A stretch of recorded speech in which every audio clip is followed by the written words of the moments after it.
John Ginn stepped off the Greyhound, heart thumping. San Francisco, city of fog and dreams, his city. He'd been gone 5 years, stuck in some nowhere town. Now he was back. Back for good, back for family. His brother Danny. John grinned, picturing Danny's face. They were close, always had each other's backs. John had promised he'd return. He had plans, big plans for them both. He found their old apartment building. Same chipped paint, same fire escape groaning under the weight of dreams. He bounded up the stairs, 2 at a time. This was it. This was home. He knocked on the door. No answer. Disappointment tugged at him. Where was Danny? John needed to see his face, tell him all about his plans. He'd wait. Danny would be back. He had to be. Days blurred. No Danny. John found a job stacking shelves at a grocery store. The work was mindless, but it kept him busy, kept the worry at bay. Until one night. He was walking home, past a bar on the edge of town. A roar cut through the night. Harleys. They gleamed under the streetlights, chrome and steel, riders clad in leather and denim.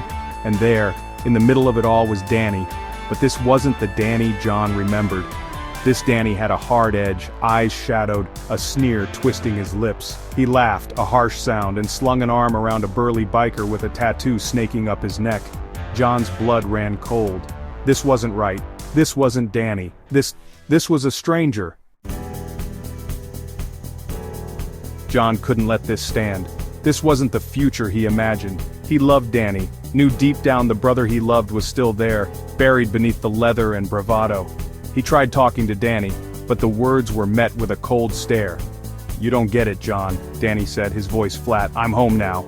The gang became a wall, a barrier between them. They didn't trust John, looked at him with suspicion and contempt. He was an outsider, a threat. But John refused to give up. He visited Danny whenever he could, each visit a small battle against the silence, the indifference in Danny's eyes. One day John found Danny in a greasy spoon, nursing a cup of coffee. He sat down opposite him, ignoring the glares from the other bikers. "Remember that time," John started, his voice soft, "when we were kids and—" He told him a story, a memory they shared, filled with laughter and warmth. He saw a flicker in Danny's eyes, a ghost of a smile. It was a start. It was a long, hard road back. There were fights, arguments that exploded like thunder. John was pushed, threatened, warned to stay away. But he stood his ground. He wouldn't be deterred. This was his brother. He wouldn't give up on him. Slowly, cracks appeared in the wall. Danny started meeting him, sometimes just for a cup of coffee, other times for walks along the beach, their childhood haunt. John listened. He learned about Danny's pain, his anger, the sense of belonging he found in the gang. One day, Danny showed up at John's apartment. He had a duffel bag slung over his shoulder. "Let's go home," he said, his voice rough with emotion. "Let's start over." And they did. They left the past behind, riding the Greyhound out of San Francisco, heading towards the sunrise.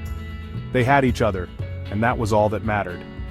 The road ahead might be long, but they would face it together, two brothers, bound by a love that even the roar of 1,000 Harleys couldn't drown out.